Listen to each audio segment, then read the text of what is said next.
Welcome back, everybody. Now we're getting into the Firepower Management Center policies. The important thing for me to make sure I communicate properly to you is that these policies really fall into two different categories or two different types. What is referred to as the managed traffic-based and then the managed general device-based configurations.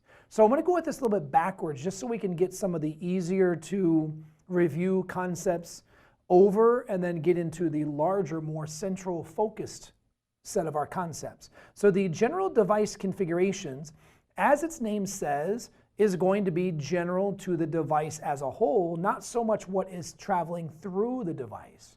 So again, the general device configurations are going to be platform settings, health. You might remember from a previous recording we talked about the ability to enable or disable modules for monitoring the health of the Firepower appliance. Also identity or identifying the device. And you also might remember from a previous recording, one of my favorite subjects is the ability to correlate events that are happening on a device. So again, these four all fall into the category of general device configuration policies.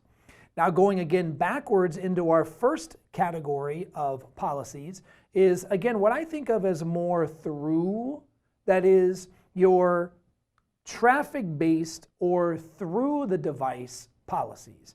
Again, and by the way, give me a moment, we're going to go over this in more detail coming up real soon, but there is an actual flow that we're going to go over to show you, for example, how pre-filter comes first. Then again, your security intelligence, but your security intelligence is actually called by your access control policies. But give me some time, we'll actually show you the order of events that take place when we're thinking about these traffic-based device settings. So again, we can define settings, and we will review these all in different topics for intrusion prevention, network discovery, what to do for inspecting for any malware or invalid file types, what to do with encrypted traffic, again, SSL, TLS-based encrypted traffic. Also adding in DNS policies as a mechanism of identifying, for example, invalid or known malicious domains, just as a couple of examples.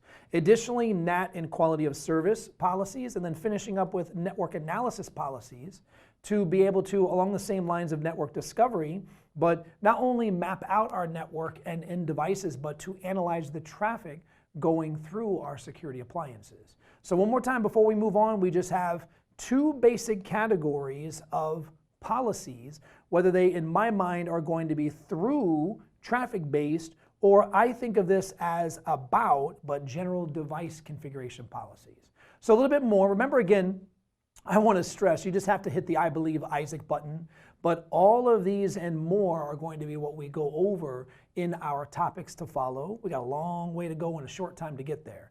So just very high level right now, we're going to be showing you where you would find this stuff inside of the GUI. So once again, we're under access control, and we see not all, but many of the options that we showed you in the traffic-based policies from the previous slide, and then some additional ones going over to devices, and remember, as we talked about, NAT options and quality of service options.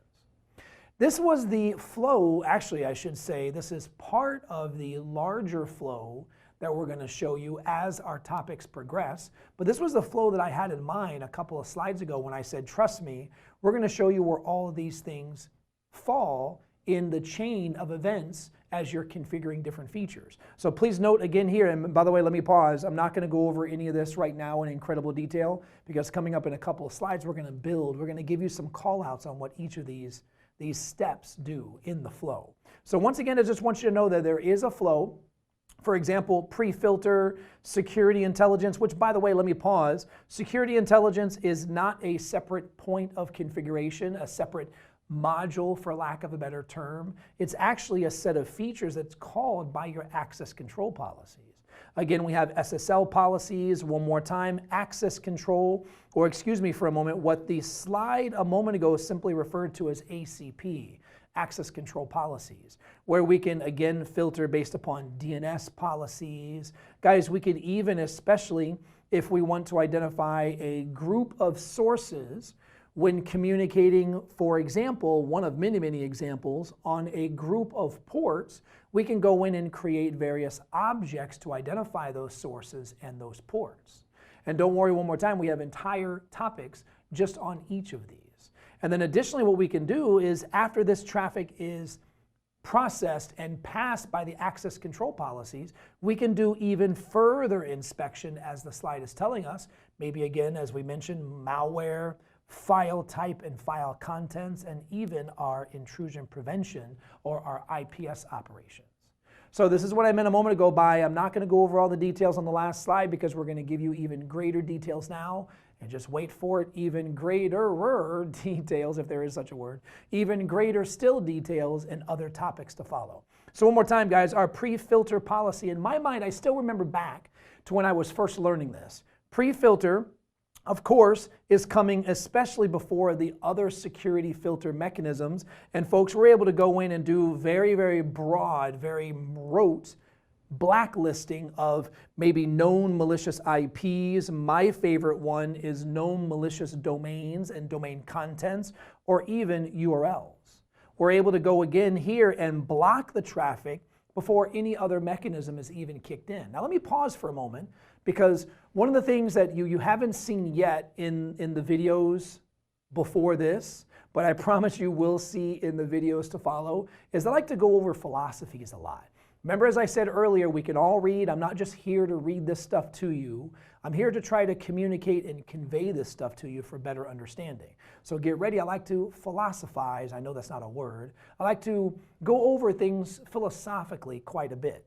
So the reason why I like this detail so much is imagine the amount of resources that would be wasted on all of these other steps, only to later find out, hey, wait a minute, that traffic should have never been allowed to begin with, but we wasted all of these resources maybe again to go over here and block it with an IPS policy. So why not have, especially if you know clearly, hey, this traffic is just simply not to be allowed, period, end of discussion, why not again define that inside of a pre-filter policy? Now you might remember from just a moment ago I said that security intelligence is something that allows us to call from our access control policies.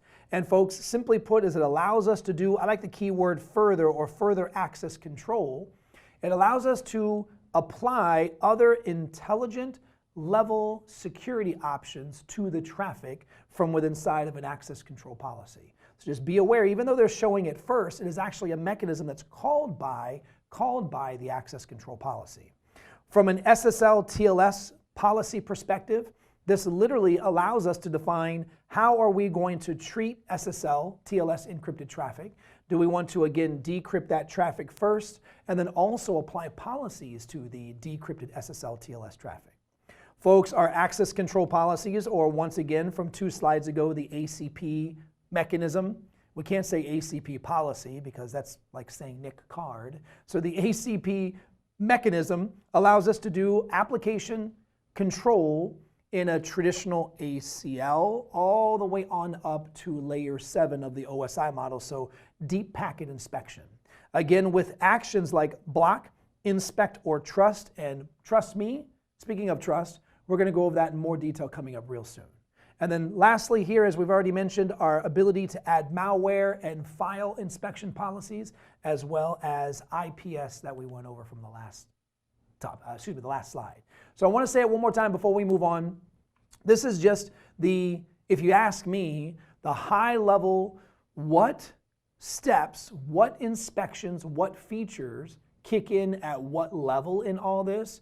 And I promise you, we'll tell you what, let me explain it this way. Let me back up real quick. These are just a map for all of these other topics that we're going to record for you and for you to learn on in the review to come. So stay tuned.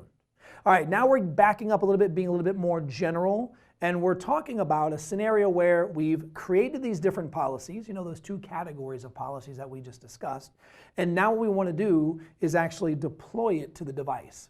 I want to take us back a couple of topics. Remember again, please, we're doing all of this on the Firepower Management Center, and there is a difference between a save that is saving it to the config. So if in the event there is a power loss, we don't lose our actual work. And then there is a deploy, which really is what the book is talking about right here. A deploy where we actually push it out to the managed device. So once again, changes must be communicated to the managed device, and that's all done with the deployment option in the upper right-hand corner of the GUI. Now, when we're talking about the actual deployment components, let me put it this way. This slide is going to be a really quick slide because this is the verbiage laid out with you in bulleted items that really just pertains to what we're showing you here graphically. This literally is a screenshot from the Firepower Management Center deployment option. So hold on tight because I'm going to go back and forth just a little bit, not too much, but just a little bit to show you that what we're talking about here is actually an echo of the bulleted items from the previous slide. So notice real quick, platform settings, access control to include intrusion protection, DNS pre-filter, well excuse me, let me just stop. Access control to include DNS, intrusion prevention, again, our pre-filter that we were talking about just a moment ago. So what they're showing you here is not so much an order. The graphic on the next slide is the order. This is just showing you what are the things that are going to be deployed to the managed device when you actually click on the deploy button. And also please note this means that the deployment of that part of the policy changes was successful. And then also this is indicating, hey, all of these, maybe the scenario, a quite different scenario, all of these were already there or there were no changes made. This one right here is currently out of date because, for example, there was a change made and we need to push this new change, deploy this change out to the actual device. Now, this next slide here I want to make sure is very, very clear. This is not talking about messages of the managed device. No. This is talking about messages of the actual deployment process. So while we're doing the deployment, we can get error, warning, and informational style messages. I want to say it again, this is all going to be pertaining to the deployment. So guys, an error message is telling you there's something wrong with the rule, something wrong with the policy, and it failed, it got an error during deployment. One more time, nothing to do with the device, it has to do with the policy that we're trying to deploy. Please understand you're not going to be able to deploy this policy until you go in and fix that error message that the status symbol is telling you about. Warning messages, I want to say it one more time, it has nothing to do with the managed device, it has to do with the policy that we're trying to deploy, we're trying to push down. Again, this is another example of a possible misconfiguration, and we're not going to be able to apply this to the device until this error, this warning message is fixed. And the last but not least, an information message. This, as its name says, is just informational. Hey, the deployment to the device actually worked, and we're now giving you, as the book is saying here, the slide is saying some helpful information. And again, the policy can still be applied. So that was a quick overview, in my opinion, more of the two categories of your policy types. What I think of as through the device, things like malware, file analysis, intrusion prevention, access control policies. And then more about the device, things like platform information, current status, health, just to name a few. We know, again, if we go back to the slide earlier in this recording, that there were many, many more than that. And as I promised, this is just the beginning of the subjects to follow. All we wanted to do here was just make it clear to you, one, the two different categories of policies, and then a high-level overview of where the policies fall in which order, and the fact that, again, we need to deploy it from the Firepower Management Center to the managed device. Thank you very much for watching. See you soon.